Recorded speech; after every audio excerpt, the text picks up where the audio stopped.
ஆனா வன்மங்களால் சிவகார்த்திகேயனை வீழ்த்திட முடியும் நினைச்சு காத்திருக்கிற ஆயிரம் ஆயிரம் கொக்குகளுக்கு சொல்லிக்கிறேன், சிவகார்த்திகேயன் ஒரு கிழித்தி மீன். நன்றி, வணக்கம்.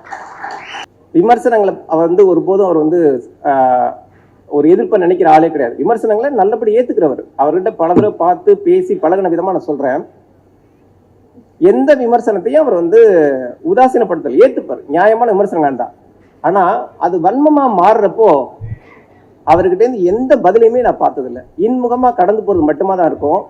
ஒரே ஒரு வார்த்தையை மட்டும் நான் சொல்லிக்கிறேன், ஏன்னா நேரம் இல்லை, நிறைய பேச நினைச்ச நேரம் இல்லை. கொக்கு ஒருபோதும் கெளுத்தி மீனை விழுங்காது.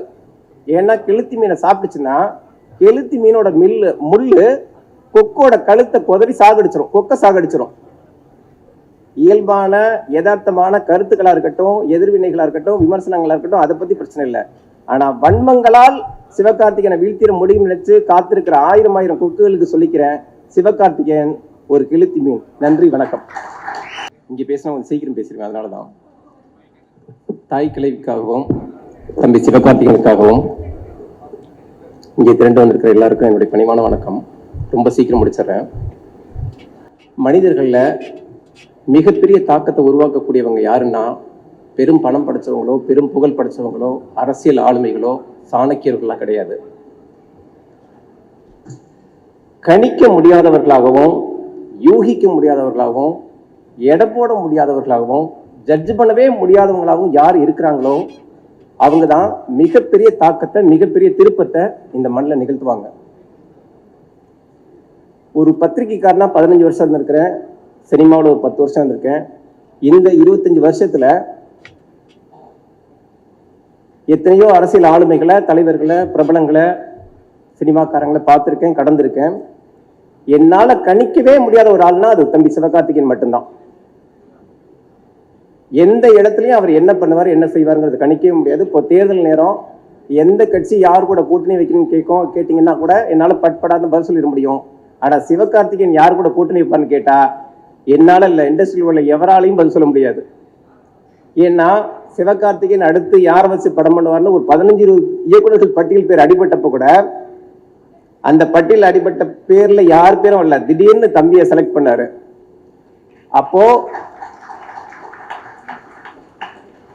ஒரு படம் நடந்துட்டு இருக்கிறப்பவே அந்த இயக்குனர் அடுத்த படத்துக்கு செலக்ட் பண்றாரு அப்படின்னா அந்த படம் அப்ப எப்பேற்பட்ட படமா இருக்கும். தாய் கிழவிங்கிற டைட்டில் வச்சப்பவே அது ஒரு மிகப்பெரிய திருப்பு முனைய பரபரப்பு உருவாக்குன படமா அது மாறிடுச்சு.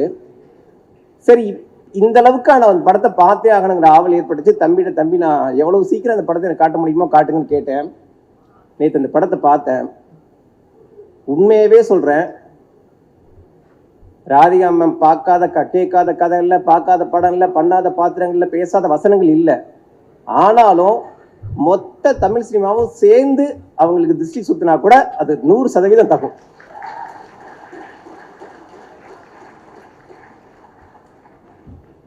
படம் ஆரம்பிச்சதுலேருந்து முடிகிற வரைக்கும் வயிறு குழுங்க சிரிச்சு ஒரு படம் பார்த்து பல வருஷம் ஆச்சு. மனசு இருக்கிற பிரச்சனைகளுக்கு சார் இப்பேற்பட்ட படம் 2 வருஷத்துக்கு ஒரு தடவை தேவை, அவசியம். அதுக்காக இது ஒரு நகைச்சுவை படமா, காமெடி படமா அப்படியெல்லாம் இல்லை. அப்படியெல்லாம் நம்ம கடந்து போயிடவே முடியாது. எப்படி இவ்வளவு பெரிய உடம்புல வியாதி வர்றப்போ ஒரு சின்ன இடத்துல இன்ஜெக்ஷன் போடுறோமோ அந்த மாதிரி கிடைச்ச இடத்துல எல்லாமே பகுத்தறிவு கருத்து தொடங்கி, மண் சார்ந்த விஷயங்கள் தொடங்கி, வாழ்வியல் தொடங்கி, ஒரு பெண் சுயம்புவா நிக்கணுங்கிற தன்னம்பிக்கையை ஊட்டுற வரைக்குமான பல விஷயங்களை இயக்குனர் அசால்ட்டா பண்ணியிருக்காரு இந்த படத்துல. நிச்சயமா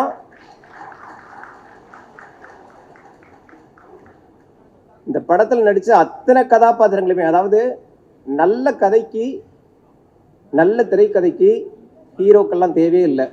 அதில் பண்ணுற அத்தனை கதாபாத்திரங்களுமே ஹீரோக்கள் தான். அப்படிங்கிற மாதிரி இந்த படத்தோட வெற்றி வர்றப்போ ஹீரோக்கள் பின்னாலேயே ஓடிட்டு இருக்க தமிழ் சினிமா இனி நல்ல கதைகள் பின்னால ஓட ஆரம்பிக்கும் நம்ப முடியுது. அதை நிகழ்த்தி காட்டியிருக்கதும் ஒரு ஹீரோ அப்படிங்கிறது இன்னும் கூடுதலான பெருமிதமா இருக்கு. அதுக்கு ஒரு பெரிய பெருந்தன்மை வேணும் சார். இருக்கு படத்துல எல்லாருமே, அதாவது அந்த வாழ்வியலுக்கு அவ்வளவு முக்கியத்துவம் கொடுத்து எல்லாருமே அவ்வளவு தத்ரூபமா நடிச்சிருக்காங்க. ஒருவேளை ராதிகா மேடம் கூட நடிக்கிறோம், அதனால நம்மளும் கவனமா நடிக்கணுங்கிறதுனால என்னவோ தெரியல, அவ்வளவு பேர் அப்படியே வாழ்ந்திருக்காங்க. கருப்பு சாமின்னு ஒரு சாமியை காட்டுறாரு. அது கூட சிறந்த கதாபாத்திரமா இருக்கு அந்த படத்துல. அந்த கருப்பு சாமி தொடங்கி உதவி இயக்குனர் சாமிநாதன் வரைக்குமான அந்த படத்தில் நடிச்ச அத்தனை பாத்திரங்களுக்கும் என்னுடைய மனமார்ந்த பாராட்டுக்கள்.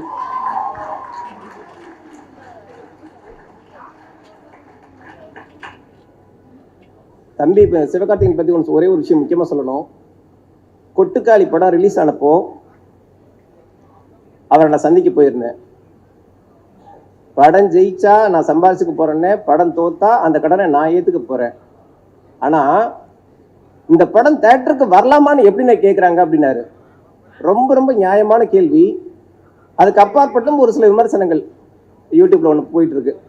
நடிச்சமா சம்பாரிச்சமான்னு இல்லாம எதுக்கு இருக்கு இந்த தயாரிப்பு வேலையெல்லாம் அப்படின்னு ஒரு யூடியூப்ல ஒருத்தர் பேசிட்டு இருக்கிறாரு. 2 பேரும் கேட்குறோம். அப்ப சிவகார்த்திகேயன் தம்பி எந்த பதிலும் சொல்லலை, இன்முகமா சிரிச்சார் லைட்டா. அப்பவே நினைச்சேன் இதுக்கு தரமான ஒரு பதிலடி இருக்கு அப்படின்னு. அந்த பதிலடி தான் தாய்க்கிழவி படம். வேலைக்காரன் படம், அவர் நடிப்பில் வேலைக்காரன் படம் ரெடியான ஒரு சூழல். அந்த தேதியில அந்த படத்தை தொடங்க முடியாத ஒரு நெருக்கடி, ஒரு சில தயாரிப்பு தரப்புலையும் சரி, பெப்சி மாதிரியான அமைப்புகள் மூலம் ஒரு சில நெருக்கடி. சொன்ன தேதியில தொடங்க முடியாத சூழல். நான் தம்பியை பார்க்க போனப்போ சொன்னேன், சரி தம்பி ஒரு சில நெருக்கடிகள் அப்படின்னா தள்ளி போடலாம், அதனால என்ன அப்படின்னு. இல்லைண்ணே, சொன்ன தேதியில ஆரம்பிச்சிருவோம், ஒரு நாள் ஷூட்டிங் ஆச்சு நடத்திடுவோம், அதுக்கப்புறம் அது டிலே ஆனா பரவாயில்லண்ணே, ஆனா சொன்ன தேதியில ஷூட்டிங் நடத்தி ஆகணும் அப்படின்னாப்புல. இவ்வளவு பிடிவாதம் தேவையா தம்பி அப்படின்னு. நெருக்கடிகளை தாண்டுற ஆளா சினிமாவில் மட்டும் நடிச்சா போதுமாண்ணே அப்படின்னாரு. சொன்னது மட்டும் இல்ல, அந்த சொன்ன தேதியில வேலைக்காரன் படத்தை தொடங்கி அட்டகாசமா அதை நடத்தி முடிச்சும் காமிச்சாரு. அன்னையிலேருந்து சிவகார்த்திகேயன் தம்பி இன்னைக்கு வரைக்கும் பார்த்துட்டு இருக்கேன்.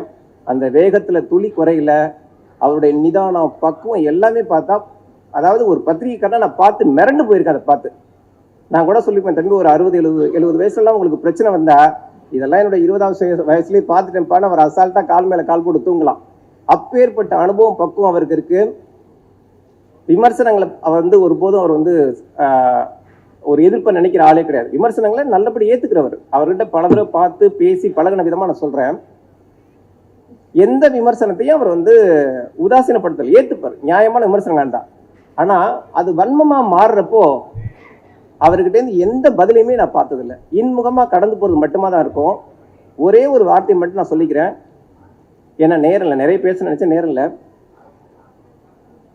கொக்கு ஒருபோதும் கெளுத்தி மீனை விழுங்காது. ஏன்னா கெளுத்தி மீனை சாப்பிட்டுச்சுன்னா கெளுத்தி மீனோட முள்ளு கொக்கோட கழுத்தை கொதறி சாகடிச்சிரும், கொக்க சாகடிச்சிரும்.